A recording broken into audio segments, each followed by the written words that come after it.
It's the International Soccer Preview, and we are Soccerphiles Canada. Welcome to Series 28, looking at the groups and teams of the 2024 Copa America. This episode is looking at the players of Canada. Here we go! Hello and welcome again to the International Soccer Preview by Soccerphiles Canada. I'm Kevin and we continue Series 28 on the groups and players of the 2024 Copa America. This episode covers Canada's players and it's actually part 2 of the Players Mediacast. Here we look at the selections. In part 1 we made a list of the candidates and introduced them and their likelihood of making the squad. And there is a link to part 1 in the show notes. Part 2 here will be divided into 3 sections. In section 1, we'll take a quick look at their preliminary squad and their warm-up games. Section 2 is the main part of the media cast. We're going to look over the list we compiled in part 1 to see who made it and who didn't. And in section 3, we summarize surprises in the selection and review injuries. Let's begin then. And we'll begin with some preliminary information, beginning with their preliminary squad. So Canada released a 26-man final squad. That was published on June 15th, so after their warm-up games. So there were no players to cut from the preliminary squad. However, there was one late replacement on the squad, which we will talk about below. In terms of the warm-up games, Canada couldn't have made it much more difficult for themselves. In preparation for their first game against Argentina, they decided to set up friendlies with Netherlands and France. We're not interested in the scores, except this is Soccerphiles Canada, so of course we're interested in the scores. It was 4-0 against the Netherlands, so heavily beaten there. And against France, though, it was a 0-0 draw, and we believe that was France's starting team or very close to it. So a great result for Canada, maybe a confidence inspire as they face world champions Argentina. So they're playing the 2 World Cup finalists there, Canada. And they use the exact same squad, which is our interest in the game, the lineups, the exact same squad in both games. So we think that is going to be the starting squad. All right, let's move into section 2, the main part of the media cast here. And let's look at the list that we compiled in section 1 and see who was selected. So manager, Canada's new manager, Jesse March, will lead us through. We'll consider him as having been selected. And for goalkeepers, we had a definite candidate in Dane St. Clair. And he was selected for the squad. The usual keeper, the starter in the World Cup, Milan Borjan, was not selected. So it looks like he's moving into retirement there. But our other likely candidate, Maxime Crepeau, was selected for the squad. And we have one more that we need to choose. Every team is bringing 3 keepers here. It's not possible candidate Jonathan Sirois, though. Rather, it's the possible but unlikely candidate Tom McGill that was selected. And he makes up the 3rd keeper there. In terms of the warm-up game, it was Dane St. Clair starting the first game and Crepeau starting the other one. That was the only change between the 2 games. So it looks like the manager was deciding between those. I mean, given that they lost 4-0 in the first under Dane St. Clair and tied France 0-0, Crepeau probably made a good impression and may make a bid for being the starting keeper there. It's always been a bit tight between them in terms of who was the backup to Milan Borjan. Okay, let's move on to central defenders, and we have a definite candidate in Kamal Miller. we had a likely candidate in Stephen Vittoria, but just like Borjan, we lose some experience. I'm going to accidentally say we some of the time here because this is a Canadian media cast, but I'll try to be objective. Anyway, we lose our veteran central defender, Stephen Victoria. So like Borjan, not selected for the squad. He was 37 years old, though, so we knew we wouldn't have him for long. Borjan is 36 years old there too, so refreshing those positions. We had four possible candidates. Derek Cornelius, who was selected for the squad. Moise Bombito, also selected. Zach McGraw was not selected for the squad. And Luc de Fougerolles, Luc de Fougerolles was not selected. Oh, sorry, he was selected for the squad. So three of the four possible candidates being selected. We do have Joel Waterman as one of the possible but unlikely candidates. He was not selected. He was actually brought back in when one of the other players dropped off the squad. So he was the replacement, and we'll talk about the player who he replaced shortly. It wasn't a central defender, though. It was a more attacking player. Scott Kennedy was also possible but unlikely, and he was not selected for the squad. We have one player who is seemingly off the squad, Kyle Hebert, who was selected, though. There were three candidates there, and Hebert was the one who made it. Looking at the warm-up games, it was the same pairing in both, so we assume that's going to be the pairing in the tournament there, Cornelius and Bombito. So both of those just possible candidates.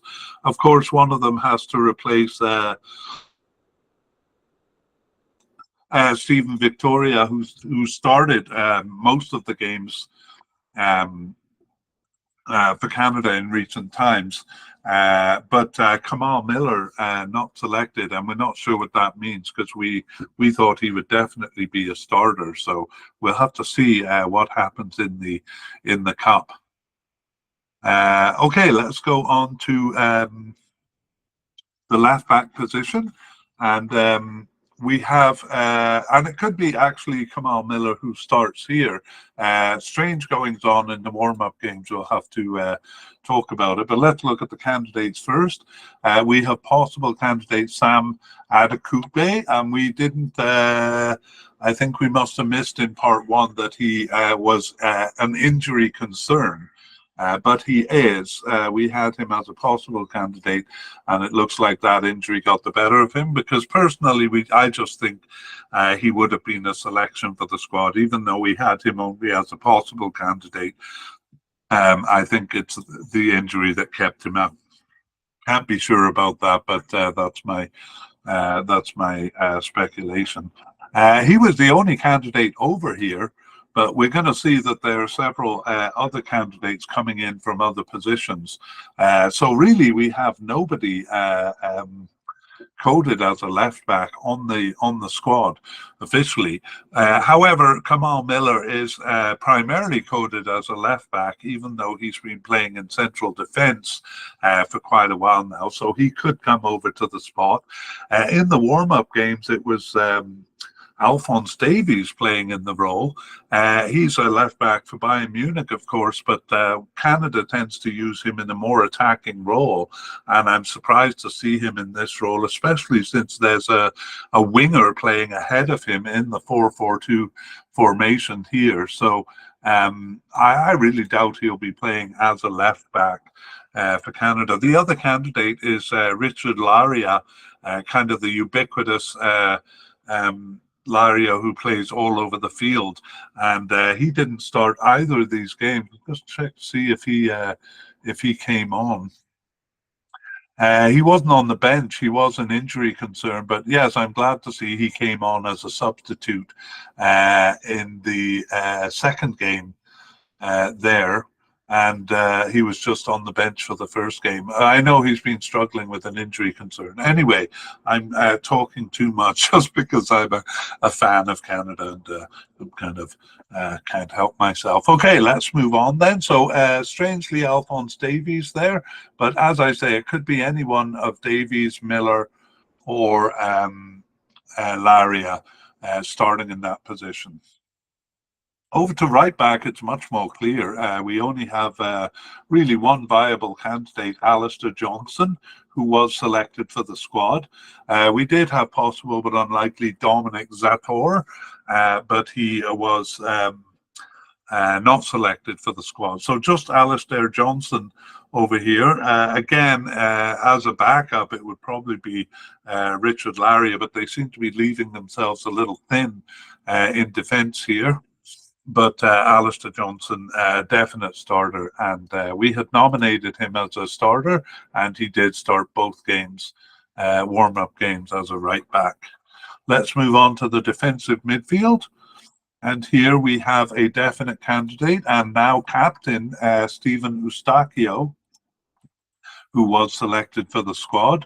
The stalwart Samuel Piet was a likely candidate and was selected.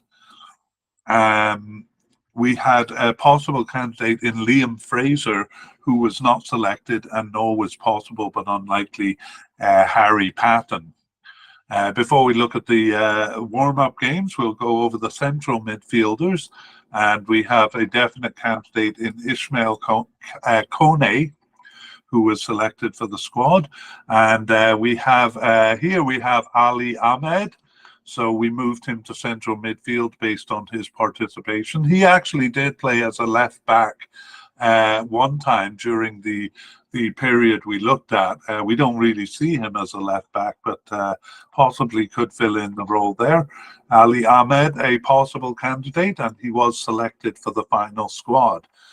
The other possible candidate, Mark Anthony Kay, was not selected, though. He is out with an injury. We'll talk about that more in section 3. And we had a possible but unlikely candidate in Victor Loturi, but he was not selected for the squad. Okay, now we can look at the position and see who played it in the warm-up games. Again, a 4-4-2 formation, so we're looking at two central midfielders, and really no surprise here. It was just Eustachio and Kone as the pairing, and that's what we expect to see in the tournament as well.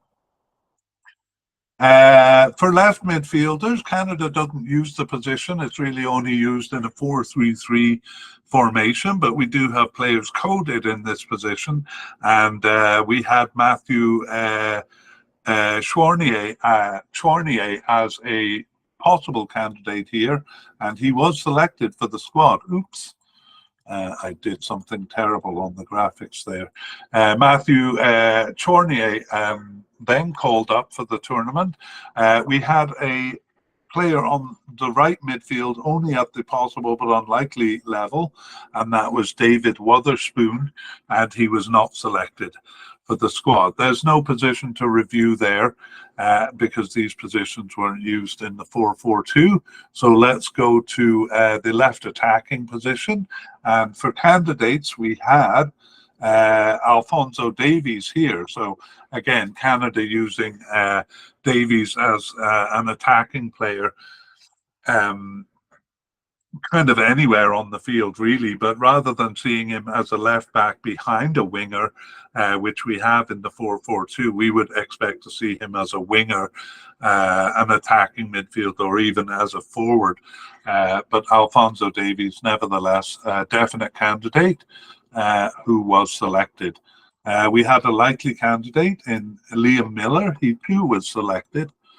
And we have Jacob Schaffelberg, our possible candidate, was selected here as well. And in fact, it is Liam Miller, our likely candidate, who played the attacking winger role in the 4-4-2 on the left side in both games. So again, I'm not sure that they're going to be using that formation in the cup, but this is what they did in both of the warm-up games, so it is a bit of an indication. On the right side, we do have Richie Laria here as a definite candidate. He was selected, and we'll talk about the injury concern that was hanging over him when we get to section 3. It maybe was hanging over him for the warm-up games because he didn't start, and he's a very versatile player. We've seen him in many positions, but we put him here because this is where he appeared the most since the beginning of 2023. Here also is Tajon Buchanan, a definite candidate who was selected. And that's all we had over here. Let's look at the warm-up games, and we see that it's Tajon Buchanan starting as an attacking winger in both of the games. Central attacking midfield position. We just have likely candidate here, Jonathan Osorio, who was selected for the squad.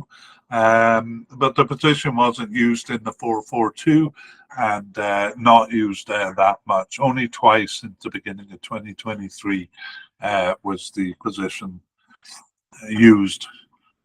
Okay, now we go to the last category, the forwards, and we have a new candidate here. So the only new candidate on the team, and he is Tani Oluwaseyi. And we'll talk about him after we look at the main candidates, and there are a lot of them. So we had 2 definite candidates, Jonathan David and Kyle Larin, and both were selected. We come to Junior Hoylett. Again, most Canadians wouldn't think of him as a forward. He actually did start there. During this period, and it was most convenient to discuss him as a forward in terms of his participation. However, we won't see him in the cup. He withdrew from the final squad due to injury. He was selected for the final squad, but then had to withdraw, and as we saw, was replaced by Joel Waterman. But it is interesting, though, that 4 of the 18 veterans who played in the last Gold Cup are not playing in this one. So we know that in the 2023 Gold Cup, most of the veterans, or most of the A team, especially the top players, Alphonse Davies, Jonathan David, and Tajon Buchanan, didn't come to the Cup, and it's because they had played in the World Cup at the end of 2022 and didn't want to come to the tournament. We see a lot of CONCACAF teams doing that because they have the tournament every 2 years. So sometimes teams are sending their B team to the tournament. As far as Canada goes, the veterans, Hoylett and Milan Borjan and Stephen Vittoria and Lucas Cavallini, all 4 of them played in that cup. None of them are playing in this cup. So I wonder if, having played 2 international tournaments last year, that it was too much for them to play in this one. Anyway, he is listed as injured and replaced. So Junior Hoylett, I'm just going to see if he appeared in the warm-up game there. Or whether it happened before. He actually did sub into the first game. So it looks like, and he was on the bench for the second game. So whatever happened there, he has withdrawn from the squad. He was a likely candidate. The other likely candidate was Jason Russell-Rowe, and he was selected for the squad. Then we had 4 possible candidates. The first one is Lucas Cavallini, so part of that narrative I just presented with Hoylett about the veteran players. He was not selected for the squad, Lucas Cavallini.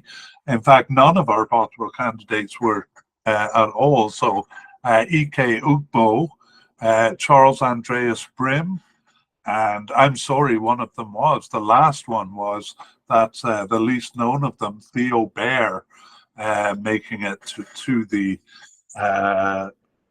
final squad. And then we have 5 players who seem to be off the squad. Probably the most well-known is Io Akinola and Theo Corbeano. Neither of those making it for 5 players seemingly off the squad, and none of them making it. We go to our final player, the newly added Tani Oluwasei, and he was selected for the final squad. So new to the squad, he only appeared in the warm-up games and subbed into one of them, was on the bench for the other. So that's his first cap for Canada. He's 24 years old, so no spring chicken, but plays for Minnesota United in the USA since 2022, and he was loaned to San Antonio FC in the USA in 2023. Oluwasei was born in Nigeria. He immigrated to Canada at a young age, played for a youth team in Canada, but as we see, oh no, we didn't see, but he did, and he went to a college team in the USA and has played in the USA ever since. So Tani Oluwasei, the only new candidate added, and we're going to move on to section 3 here and review the surprises and injuries. So let's begin with Milan Borjan, the goalkeeper, 36-year-old veteran with 81 caps. We lose his services, as well as veteran defender Stephen Vittoria. So a bit nerve-wracking there to lose such experience in the back, although especially Vittoria was kind of aging out a little bit. Junior Hoylett, another veteran, we will not see in the cup. He withdrew due to injury. And we also have Lucas Cavallini. So there they are, the four veterans I talked about, who all played in the Gold Cup in 2023, and none of whom will play in this cup. Surprise inclusions, well, effectively replacing Borjan is Tom McGill, who we had as a possible but unlikely candidate. So Tom McGill, the goalkeeper, selected for the squad. The other surprise was Kyle Hebert, the central defender, who had not appeared for the national team since March of 2023, and yet was selected. Both of those candidates selected ahead of more possible candidates. New players, we've just met him, Tani Oluwasei, and the only new player added to the squad. Canada not looking too bad in terms of injury. We don't have any players coded as... No, we did have Richard Larea. I just want to cover his injury, because he seems to have recovered from it, but it was brought up in part 1. So we'll say, I'm going to say an injury doubt, because he didn't start either of the warm-up games. He had been out with a hamstring injury since early March and an unknown return date. However, he had returned to the bench for the last club match of the season. But I think he may be still recovering from that. But we definitely hope to see him in the cup. We have a couple of players who... Sorry, we have a couple of players who are out with injury. So he was only a possible candidate, but Sam Adekupe, out with a calf injury since mid-May and an unknown return date. And I suspect that was more the reason for his non-selection than just simple non-selection, even though he had been playing less for the team over the recent period. He had not been selected for 5 matches, including the last match there. Injured but not a strong candidate is Mark Anthony Kaye, who has kind of drifted off the squad over the past couple of years, and he's out with an unknown injury since mid-June. He missed his club game on June 16th. He plays in North America for New England Revolution. He missed his game on June 16th due to injury with an unknown return date. So Mark Anthony Kaye had only been a possible candidate, and as I said, not selected for 7 of their 12 matches in the period we looked at. All right, that's it for injuries. And the closing thoughts, I want you to think about whether I've been objective or biased in my view of Canada, but we really hope they do well. And that's it. I hope you enjoy the Cup, and I actually hope the media cast we've done on it kind of increases your enjoyment of the Cup.